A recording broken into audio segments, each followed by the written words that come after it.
Hello बच्चों, हम 8th class की हिंदी की वर्कशीट नंबर 5 करेंगे। डेट है 20 अप्रैल 2021। तो आपकी वर्कशीट जिस दिन आएगी आप उस दिन की डेट डाल लेना। यहाँ पर अपना नेम लिखना और यहाँ पर अपनी क्लास टीचर का नेम। तो इस वर्कशीट में हम पढ़ेंगे बस की यात्रा। बस की यात्रा ये वसंत का पाठ है तीसरा।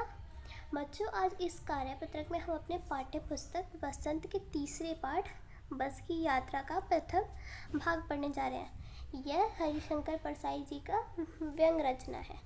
तो ये किसने लिखा है? इस पाठ को हरिशंकर परसाई जी ने लिखा है। बच्चों, व्यंग ऐसी विधा होती है जिसमें हम बातों को सीधे सीधे नहीं कहते, उसे घुमा फिरा कर कहते हैं कि सामने वाले को बुरा भी नहीं लगता और वो बातें हमारी समझ भी जाते हैं।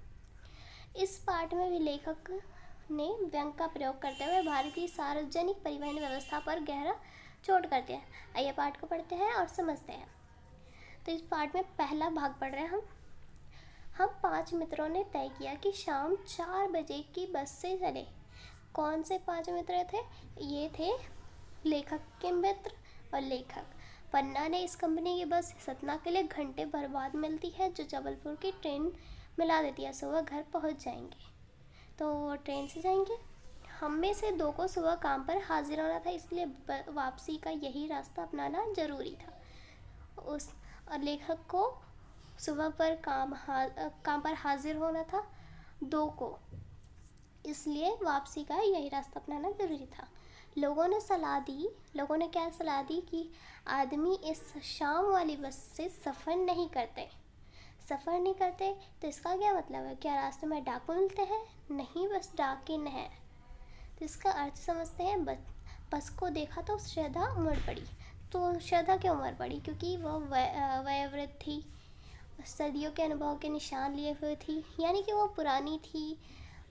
लोग इसलिए इससे सफ़र नहीं करना चाहते थे कि वृद्धावस्था में इसे कष्ट होगा। वो पुरानी हो गई थी, बूढ़ी जैसी हो गई थी। यह बस पूजा के योग्य थी। उस पर सवार कैसे हुआ जा सकता है? अब इसमें कुछ शब्द दिए गए हैं जो पीले पीले दिख रहे हैं आपको, उनको अर्थ समझते हैं। हाजिर का मतलब होता है मौजूदगी, उपस्थित होना, ये सब होता है हाजिर। और डाकिन यानी कि डाकू, या डाकू शब्द का स्त्रीलिंग रूप होता है डाकिन। और वयोवृद्ध का मतलब क्या है? बड़ी आयु वाली वयोवृद्ध। और वृद्धावस्था बुढ़ापा। अब पहला क्वेश्चन देखते हैं, इसको पढ़कर हमें क्वेश्चन आंसर करना है। तो पहला क्वेश्चन, लेखक ने बस से यात्रा करने का निर्णय क्यों किया? तो इसका आंसर होगा, लेखक ने बस से यात्रा करने का निर्णय इसलिए किया होगा क्योंकि उन्हें सुबह घर पहुंचना था। लेखक को सुबह काम पर हाजिर होना था, इसलिए वापसी का यही रास्ता अपनाना जरूरी था। ये हो जाएगा फर्स्ट का आंसर।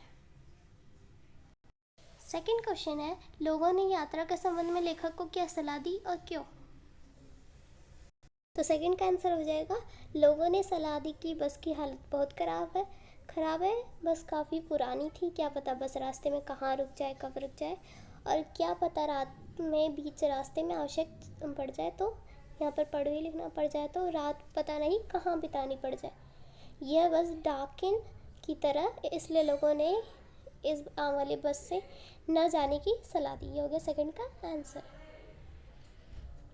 थर्ड का आंसर होगा, लेखक ने बस को देखा तो हैरान हो गया। लेखक ने कहा पुरानी थी, सदियों के अनुभव के निशान लिए हुए थी, यानी कहीं कहीं टूटी थी। लोग इसलिए इससे सफ़र नहीं करना चाहते थे कि बुढ़ापे में इसे कष्ट होगा। ये हो गया थर्ड का आंसर। लेखक ने जो व्यंग बातें कही थी तो उसको हमें अपने शब्दों में लिखना था, तो ये लिखना। ये हो गया थर्ड का आंसर। फोर्थ क्वेश्चन करते हैं, अपनी कल्पना से अपने घर में पड़ी किसी भी पुरानी चीज़ को देखते हुए मजाक के लहजे में उससे अपने होने वाली बातचीत को लिखा है। तो चलिए फोर्थ का आंसर करते हैं।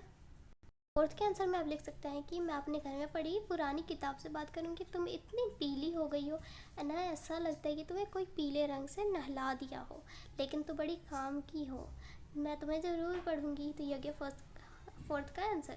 इसमें आप कुछ और भी लिख सकते हो। तो चलिए आज की वर्कशीट हो गई हमारी कंप्लीट।